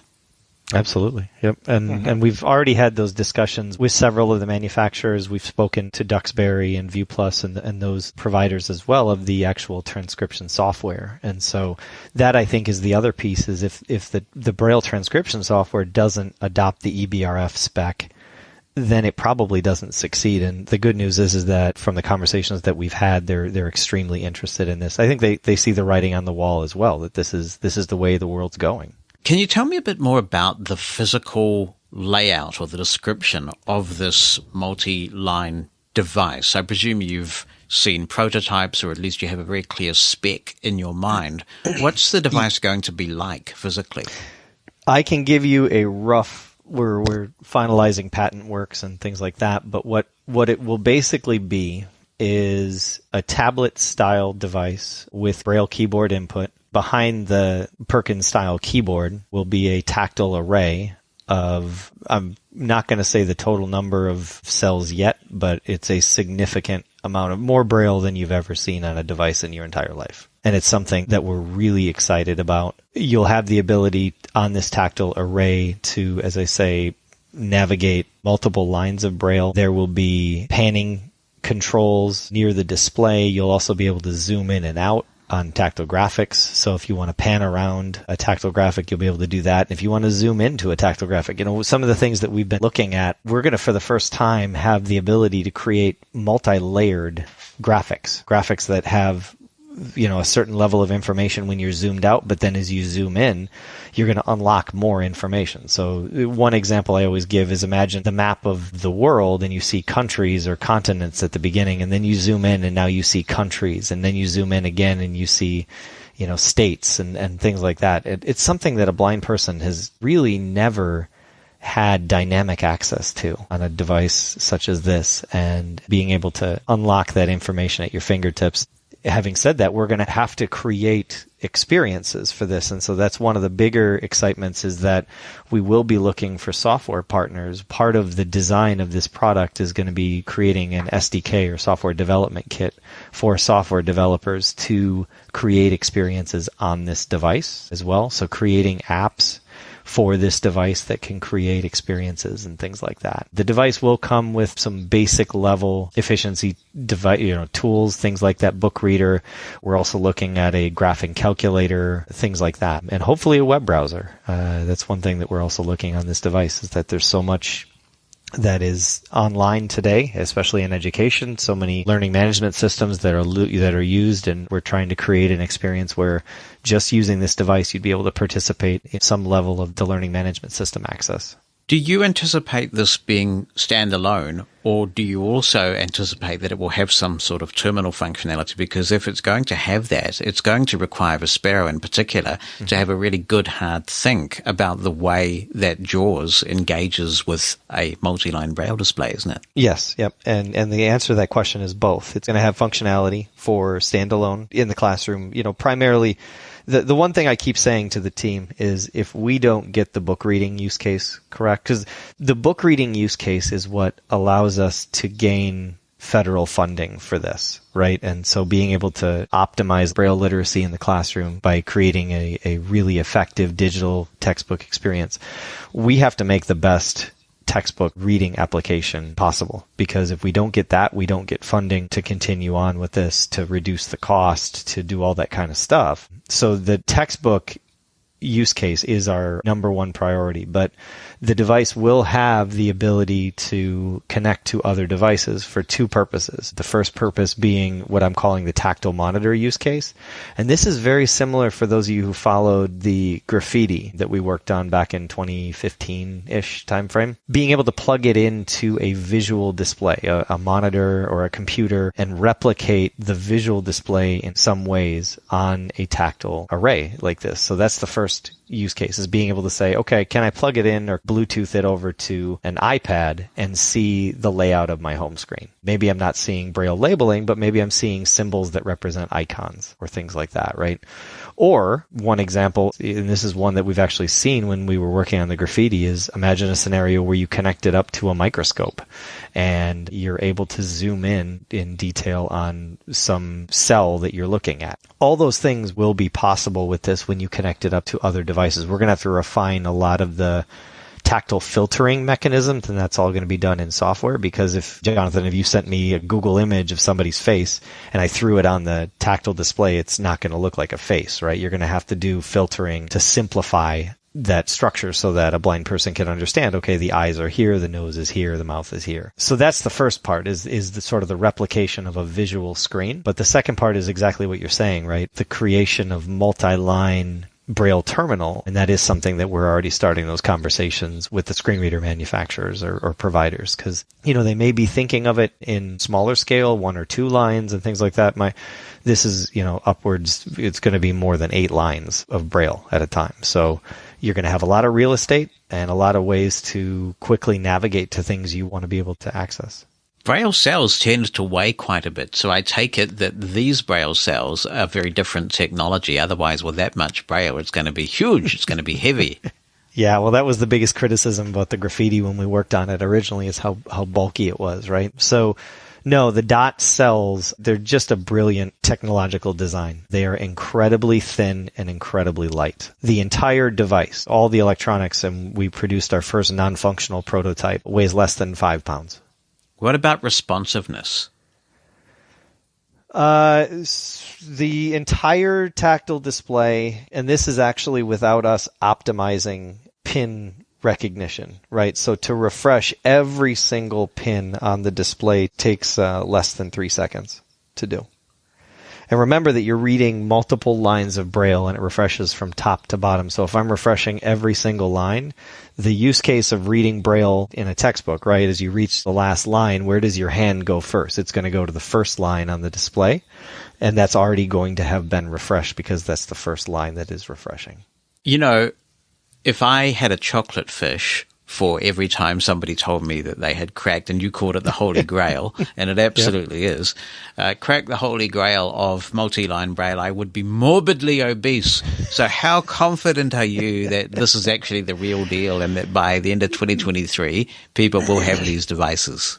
So I'm going to say it into I am right there with you, right? And so my message to the field is, I'm telling you what our vision is. I'm telling you where we are today, right? So we have a non-functional prototype with a physical thing that exists. We know that the cell technology works. We've had prototypes of the cell technology that we've actually shown to a number of folks that can replicate multiple lines of Braille in standard Braille spacing along with tactographics. So we know that the technology at its core works. We have a physical device that is a non-functional device, but we know that all of the parts and pieces fit together, and that non-functional prototype is a form factor that people want to use. Having said that, we're doing so many things that have never been done before. Even the art of combining multi-line Braille and tactographics in one use case in a digital device like this has never been done before, right? So what I'm saying is that I am optimistic. I feel very confident in the technology side. I am less confident in the supply chains of today. And so when you say if they're available by 2023, that's our goal. But I also didn't expect a pandemic in 2020, and I didn't expect all the supply chain issues that we're seeing in 2022. So timeline-wise, I can't guarantee that we're going to see it by the end of 2023. That's our goal. But I am very confident in what the technology can do, which is something that I can say that with every other attempt that I've seen thus far, and you're right, there have been a lot of attempts and a lot of promises, and so it's very easy. I totally relate to the audience who's hearing this saying, yeah, going in one ear and out the other. And, right? and you and I have both been in positions where we've had these sorts of product ideas pitched to us, and they appear promising for a while, and then when you start to dig, not so much. But I mean, it had to come right sooner or later, and maybe this is the one. Well, and I've always said, like, if not APH, who's going to do this? We're a non-for-profit. We're looking to almost take the Apple approach of this, right? Which is control the hardware, control the software, control the content. Right. And so if we can sort of control all of those pieces of the puzzle, that's more control in our hands that we're not relying on others as heavily to do. And so in this case, I think the pins are all stacked up for us to knock down now. It's just a matter of whether we see any unexpected variables. But I can tell you, when I saw this technology, and I think it's been that reality check with almost everybody who touches it, right? Like this is so different than anything that we've touched before, where you feel a tactographic and you feel Braille labels next to that tactographic that feel like real Braille. We always felt like we were making some very significant trade-offs with technology in the past, and I don't feel like I see those significant trade-offs as much with this. Is it too early to talk, even in broad terms, about price? I would say yes, because it's still very high. I mean, you're still talking about more than $10,000 for a device, and that's something that we're really hard at work on. We're working with our VP of Public Policy, Paul Schrader, who you and I know quite well. Yeah. He is working very closely with Congress and our folks there to put additional line items for supplementary funding for this project. And if we can get supplementary funding for this project, that means that we can then reduce the price to the end user. And that's really our goal.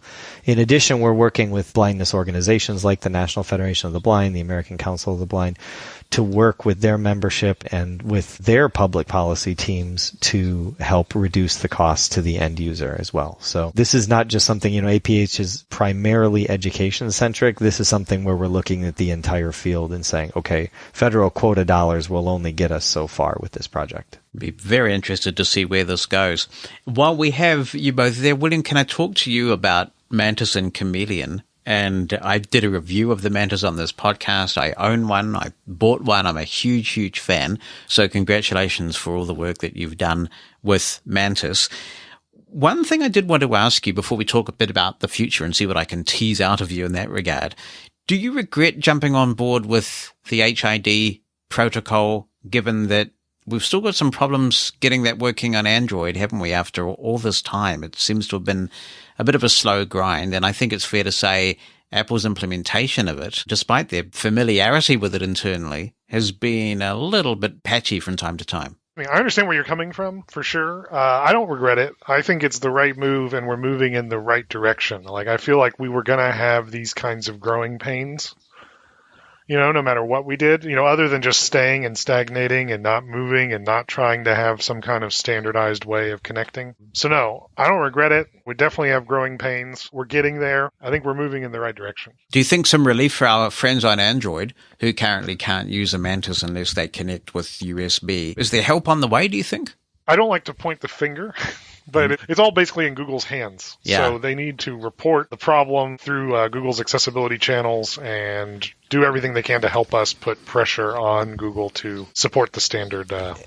And just to comment on that, I don't remember how many years ago it was. It might have been in 2018, 2019. One of the things that APH did is we brought all of the organizations together and we said, okay, Apple, Google, Microsoft, all of the screen reader providers, this is the direction we want to go. And we basically had an agreement that said, yes, this is what we want to do. And we've seen, as William mentioned, Google, one of them, but some of these folks just have not sort of adopted it going forward. And so, as William mentioned, getting the word out to the Google accessibility team that you want to see this happening, both on Android or on Chromebook. We can shout until we're hoarse, but unfortunately, it's the customer's dollar that ultimately speaks, right? And so, yeah.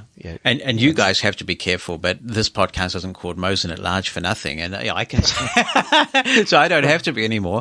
And I can say, one of the interesting things too is that even Apple, which has embraced the standard, sometimes there's just odd things happening with Apple and Braille. And one of them is that when you want to assign a Braille-related function in VoiceOver, the user interface makes an assumption that you want to assign a Braille command to a Braille function, even though you could push any number of keys in conjunction with another, like the function key and a modifier, or even just command in something. You can't assign any of those key combinations with their implementation because they won't let you. So really all you have on the QWERTY device is the thumb keys. And that's the extent of your customization. And that is eminently solvable. Obviously, Android's got some bigger problems. And I think as Android has matured in terms of accessibility with speech, it's just a shame that TalkBack doesn't have Braille built in, that it's bolted on still. So there's a lot to do. And I think that's one of the challenges of us being so dependent on mainstream third parties for our access, that we have to take our place in the queue. So I don't necessarily expect you to respond to any of that for diplomacy reasons, but I make that comment and I hope that individual users will keep putting the pressure on them. What can we see coming up, William, in terms of some features that you and your partner HumanWare are working on for the Mantis and the Chameleon? The big thing right now is the text-to-speech update, and we're testing that now and hoping to have something we can report to our beta team of users. I think you're a member of our beta team. Yes. So, yeah thank you for that. And that's Chameleon only, though, right? Because the Mantis doesn't have that capability. Is that correct? Right. Text-to-speech will be Chameleon only, but this next update will come to both displays. And so there's going to be features available for both displays, including a Braille editor, support for external keyboards, which will be a nice feature, especially for folks in the deaf-blind community. And a number of smaller things that aren't as exciting and fun to talk about, but that'll still be of great benefit to folks. So I get how the Braille editor would work on Chameleon, which has a Braille input keyboard. I take it on the Mantis you would use that Braille emulation mode where you use SDF and JKL to type Braille in the Braille editor. Is that right?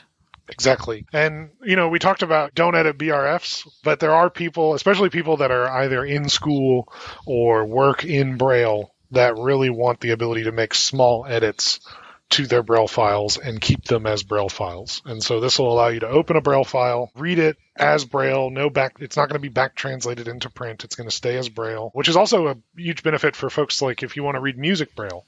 If you want to read music Braille, you don't want it back translated as though it was just UEB or something, because it'll be a mess. It'll give you a good way to read and edit your Braille files and then save them and keep them as Braille files. One of the things that made me chuckle when I got the Mantis to evaluate and then I declined to send it back, I said, just take my credit card number. I have to have this in my life.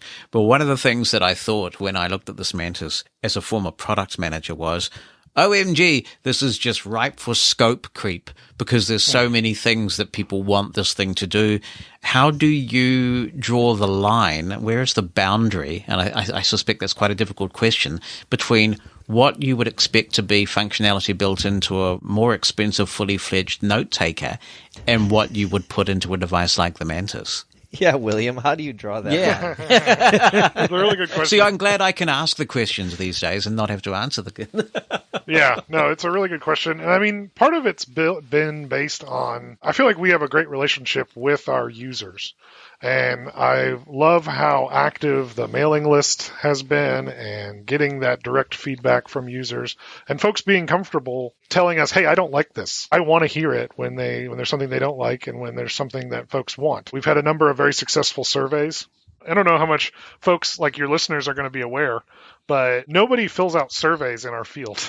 People have a really hard time.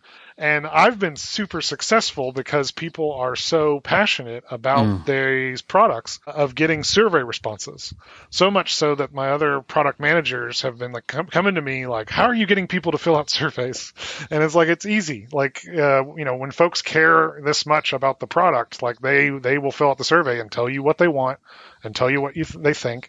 And so the roadmap that we're working from is based on, what we're learning from the mailing list, what we've learned from the surveys, and really focusing on doing the features and the apps and things that folks really want. And I can't talk about the next update to come. I've given you a little bit of what we're hoping to put out here within the next month, but it's exciting, and I think it's stuff that folks are going to be really happy with. What will the text-to-speech on Chameleon do on this first go-round? What should people expect? Well, right out when you first install the update, there is a limitation to it, which is you'll have 2 voices. And so it comes with 2 voices for English and 2 voices for Spanish. And we're going to have an update in the future, the near future, that'll allow you to switch out those voices and pick your own. But for the very beginning, you'll be stuck with one of those 2 voices. So for English, it's Sharona and Will. We're using a cappella. And my understanding is that Sharon has been changed to Sharona in the latest release. I don't know why they would make a change like that, but that is the change that's been made. And so it'll have Sharona and Will, and you'll be able to get any voice once we put out that update that lets you download and add your own voices. Well, it's only fitting that you include the Will voice, right? We did a lot of like, which voice do you like best? And Will won, and I did feel a little weird about it since that's my name. Yeah.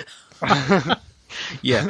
Even now, people ask me if the M in BrailleNote Empower stood for Mosin. That never even occurred to me at the time. It stands for mobile, just on the record there. So there's a lot of good stuff coming up with Mantis and Chameleon. It's just one of those products that for people who want this, who want QWERTY with a Braille display, they really feel passionate about it, right? It sounds like you were quite surprised by the uptake. Yeah, Larry Skukon, it was his idea a long time ago. When he introduced the idea to us, we all were like, you're crazy. Nobody wants that. It's not going to work.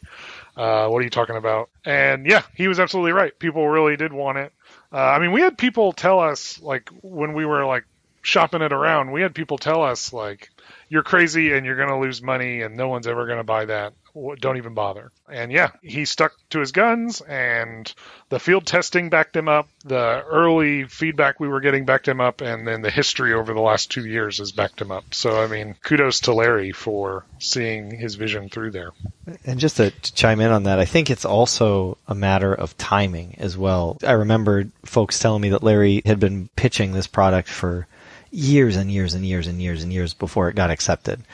And I think when you look at really where we are today, blind people working on these electronic devices now, it's not strictly a standalone note taker that people are using, right? These are connected devices to mainstream tools. And maybe they are using a note taker, but it also connects to these other devices, right? And so the idea of using a QWERTY keyboard on these other tools is not such a foreign idea anymore, because you're using a QWERTY keyboard most likely on your laptop or with your iPad or something like that anyways. And so I think the timing factor is also a big piece, because now we're so connected with all these other mainstream devices. And it serves two purposes, really. I used to use one of those Logitech wireless keyboards because I could easily switch from one device to another, and I could just sit in front of one keyboard and do all these things. Well, the Mantis fills that function while also giving me Braille. So it's actually meant that there are fewer devices to carry around. Well, that's a good point. We have folks that work at APH, and that's what they do. They use the Mantis full time. We had one guy, he retired, but he would sit in a reclining chair and then use his Mac, and then he'd switch to his iPad, and Yep.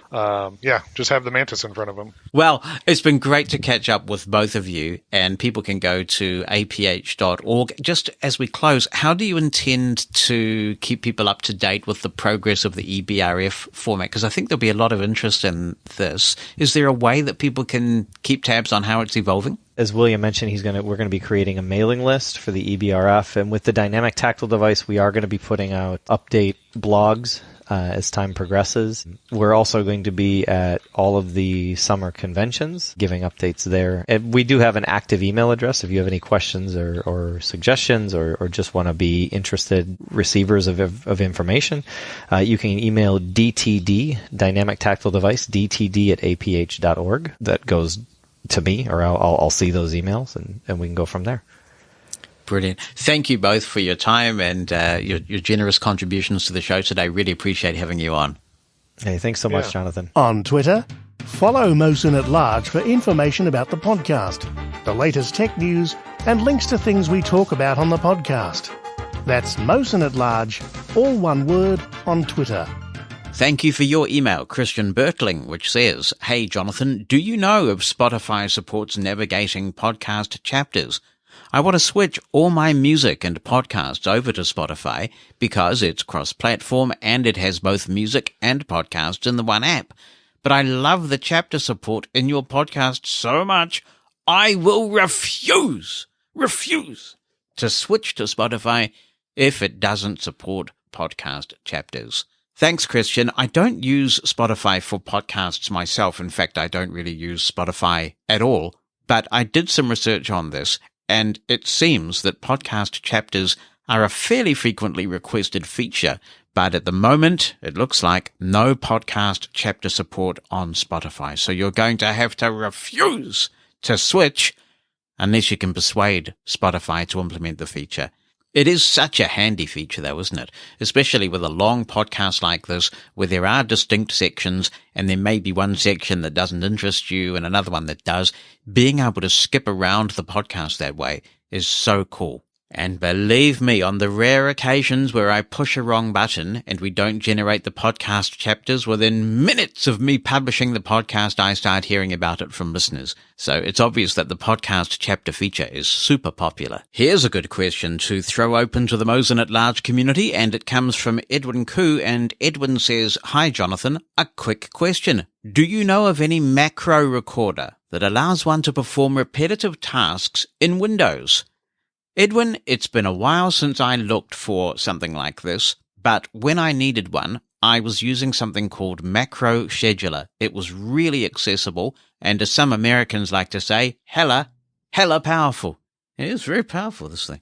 You can go to mjtnet.com to get it. Macro Scheduler is the name of it, but I have no idea whether it's as accessible now as it was when I used this. One of the main things I put this to was to create a script in the day before The Archers, this BBC radio series that has been running since 1951, was available online as a podcast. The only way you could hear it online was to catch it live on BBC Radio 4. This is in the days when they were streaming with Real Media, so we are talking a long time ago. But with this macro scheduler, I was able to have it run SoundForge, hit record, go to Real Player, and go to BBC Radio 4 in Real Player, keep recording for a determined amount of time, normally about 20 minutes just to be safe, save the file with a file name based on variables in SoundForge, and shut it all down. And Macro Scheduler did all that for me. It was a super program. I haven't had a need, as I say, for a wee while for something like this, so there may be better things on the market. It could be that something has happened to Macro Scheduler and it's not accessible anymore. But if anyone has any hints on a good macro recording type app for Windows, please be in touch and let us know. Jonathan at mushroomfm.com is where you can send an audio clip or just a regular email message. You can also phone in to the voicemail line at 86460-MOSEN, 864-606-6736. Aloha, Jonathan. This is Kale right from Hawaii. I was wondering if you or your listeners had an experience with DigiSign. Now, this is a site that has a lot of forms for different people to sign. And I just started a new job with a company called Access to Independence, and their duties to being a independent living service coordinator is to send out release of information forms to consumers. And I know a lot of the forms are accessible, aren't really accessible for us.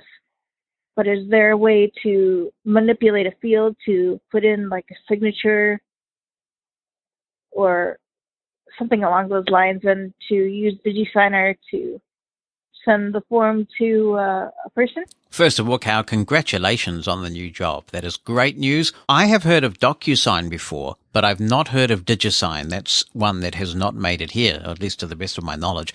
So I can't comment at all on this, but we'll open it up and see if anybody has any experience of this technology and its accessibility and how we can engage with it, if we can engage with it.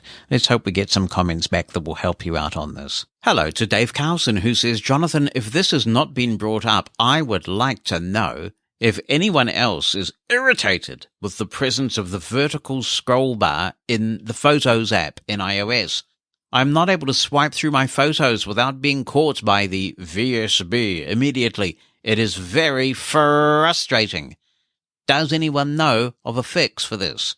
I like the VSB in the Mail app and in settings, as it does not get in the way of simple swiping.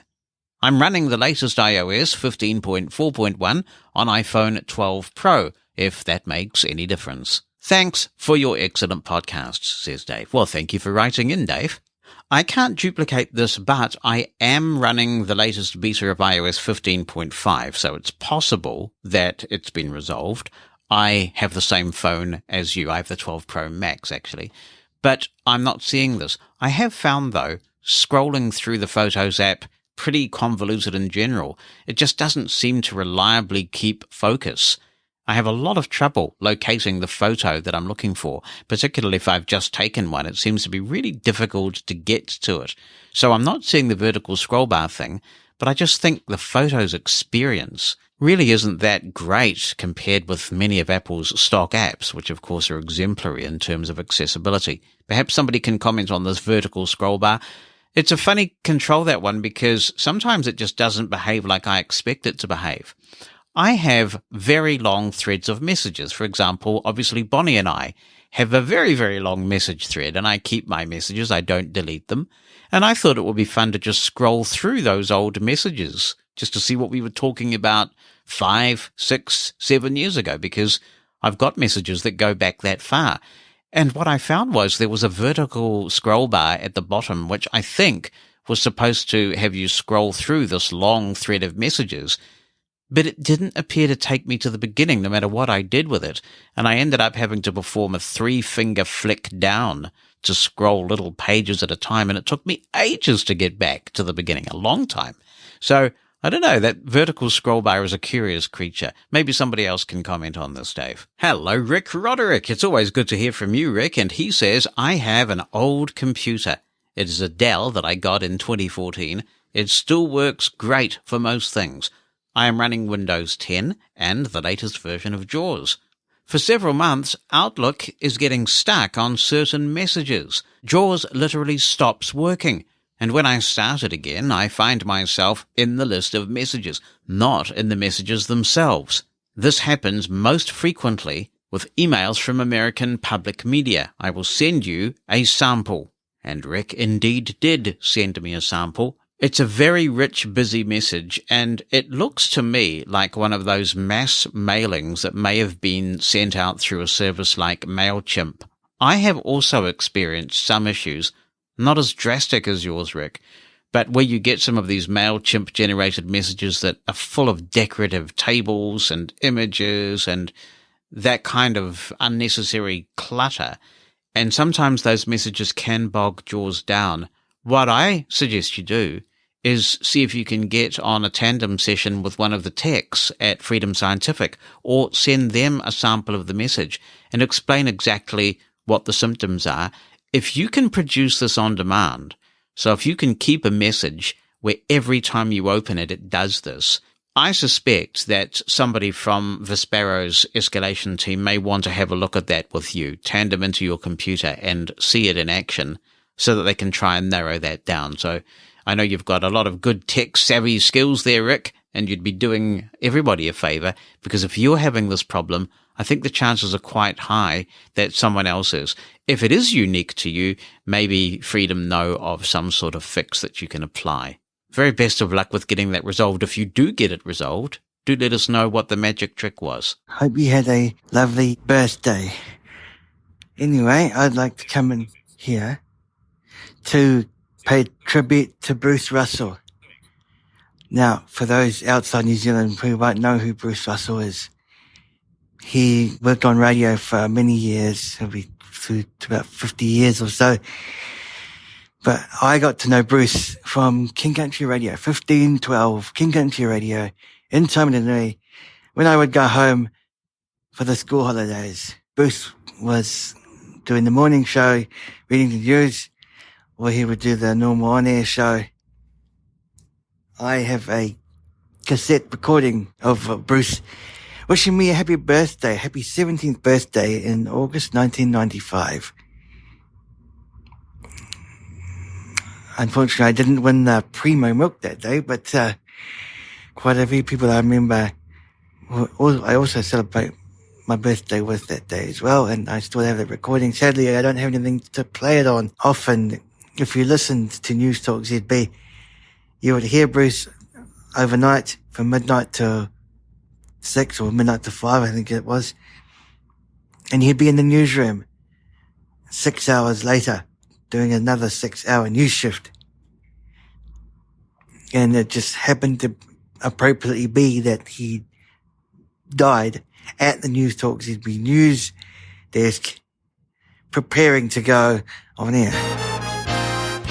I love to hear from you, so if you have any comments you want to contribute to the show, drop me an email written down or with an audio attachment to Jonathan, Jonathan, @mushroomfm.com. If you'd rather call in, use the listener line number in the United States, 864-606-6736.